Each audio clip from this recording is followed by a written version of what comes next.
bon finalement le taxaw là va se plier et puis pour daanu ci suuf ça moom c'est clair. c'est important. Sëñ Saliou dama bëgg jëkkanteeg waxtu wi parce que dama bëgg am sa avis parce que y a incompréhension mise en accusation bi ñu rejeté parce que conforme ak ancien règlement bi fi newoon. mais Guy Marius nee na dinañ ko jéem a dëppale ak nouveau règlement assemblée nationale bi mais le fait qu'il y ait rejet ça crie victoire de l'autre côté mu mel ni timing bi ni muy gën a demee mu mel ni avantage du camp de Macky Sall au regard de tout ça ban jàngat nga ci def surtout que au même moment Guy tamit def na taxaw seetlu gu am solo Serigne Saliou dama la ko bëgg a fàttali laataa ma lay bàyyi nga yeggali Guy nee na nous avons 10 millions par mois ñoom seen groupe parlementaire en un an le groupe parlementaire de PASTEF n'a même pas pu déposer une seule initiative parlementaire. Notre groupe parlementaire a la majorité, il a de l'argent, donc il peut déposer n'importe quel projet de loi, mais encore faut-il savoir s'entourer des bonnes compétences. waaw moom il est dans le PASTEF il est dans ce groupe parlementaire jàpp ne le groupe parlementaire de PASTEF ne marche pas ils n'ont qu'à procéder à des rectifications ñoom loolu la ñoom seen biir en tant que député bu ñu jàppee ne seen groupe bi doxul mais nañu xoolaat seen biir lan lañu war def ba seen groupe bi dox parce que ñoom seen groupe bi ils ont intérêt à ce que groupe bi dox parce que ñoom ñoo nekk avec le pouvoir c'est-à-dire la majorité à l'Assemblée nationale bu ñu demee ñoom ba seen biir ñu ne seen groupe bi doxul mais c'est à eux de nous apporter des solutions moi j'aurais bien compris que dogguma la lii nga wax ni ci xibaar yi ñu jot keroog ba nu dajeek PM ca këram moom la leen wax jeex na PM wax na leen ko non waaye la ma jaaxal mooy ki tudd na jooy am na fa waaw mais bon xam nga on passe waaw xam nga man aussi mooy li wax rek man franchement man gis nga foofa la fa xew yëpp yaa sax xam naa ko moo taxoon man la man jooy ma dégg moo tax man la PM daf ma yàqaloon sax parce que man na ma bàyyi rek man moom scoop bi dóor ko yor à la une voilà donc gis nga les problèmes yi nga xam ne moo am foofu mais ci la leen PM doon laaj wax na leen ko qu'est-ce qui ne marche pas léegi nag ce qui ne marche pas ñoom bu ñu toogee député ne lii doxul ñu war a jël li Guy Marius Sagna wax versé ko ci loolu mais c'est à eux de nous dire voilà les solutions qu'il faut pour que ça marche parce que ñoom su doxul gouvernement bi day am problème. te les moyens sont là sëñ Saliou. waaw moom laa la wax donc c'est à eux de faire de sorte que ça puisse marcher. assemblée bu doxul musiba. parce que ñoom su fekkee ne ñoom li leen fale matewuñ ko. ça signifie que demain bu ñu ñëwoon laajaat baatu askan bi gars yi dañ leen teg ci suuf. parce que aussi des incompétents les patriotes n'en veulent pas. donc Guy Marius Sagna moom il a mis le doigt sur la plaie. mais c'est à eux maintenant de nous apporter la solution. pour que cela puisse marcher c'est tout man noonu laa ko jàppee. ñoom seen groupe doxul. nañ def de sorte que mu dox. le président Sonko woo na leen. laaj leen en tant que président du PASTEF lan qu'est-ce qui ne marche pas. ñoom ñu ne lii ñu laaj maire yi aussi. c'est à eux maintenant d'affiner une stratégie pour apporter des solutions pour que ça marche à l'Assemblée nationale parce que ils ont intérêt nag à ce que ça marche. Mbaa Macky du foog ni il s'est tiré d'affaire. non bu mise en accusation bi dugg. non xam nga mise en accusation pour man. waaw lu tax ma ne j'applaudis des deux mains.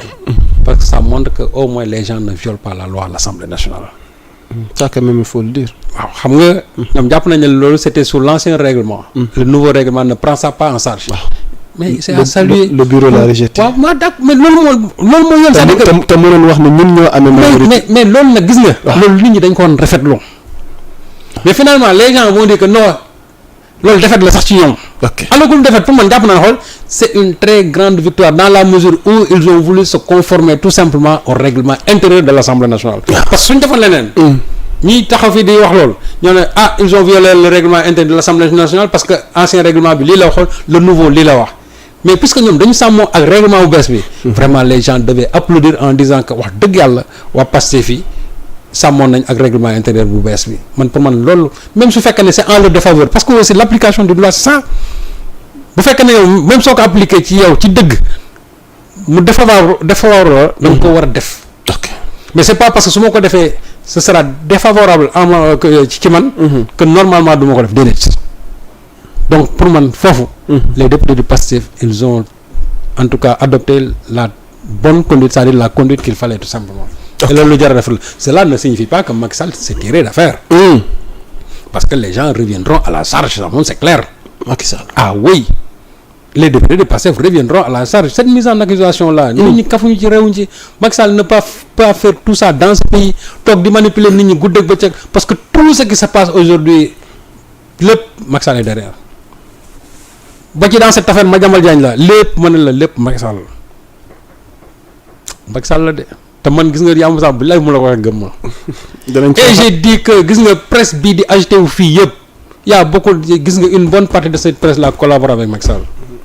ñooñu mos. billaay walaay une bonne partie de cette presse collabore avec Macky Sall. kooku dinañ am ñoo xam sax ñoom il collabore avec Macky Sall sous l'ancien régime.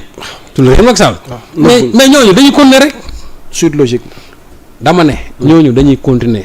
loolu leer na. moo tax man ñun yor bu ñu bëggee ñun dañuy critiquer ma leen non ne critiquer pas ñun position bi ñu nekkoon man lañu nekk woon ñun quand on crée yor là mais société sous l'opposition à Macky Sall c'était tout c'est-à-dire loolu la woon et nous on pensait à l'époque que on pouvait quand même apporter quelque chose dans le projet du PASTEF. Parce que nous on avait des idées progressistes. sëñ Saliou balaa ñoo jeexal. ci posture boobu nag yaa Moussa dinañ continuer. dama ne du demee toog fii di la layal mbaa li ma la miin jégalaa tax waaye li nga delloo ci ay avance su kilifa ki kuréel ci réew mii ci luñ teg ci table bi ak ni mu toll ci koppar. xam nga dañoo damay wax rek. ah déet baal man kay mën naa ko. waaw mu ngoog waaw mën naa ko wax ku xalaat leneen nit sa problème la waaye ñun xam nañ ko ci yow ci jege giñ la jege.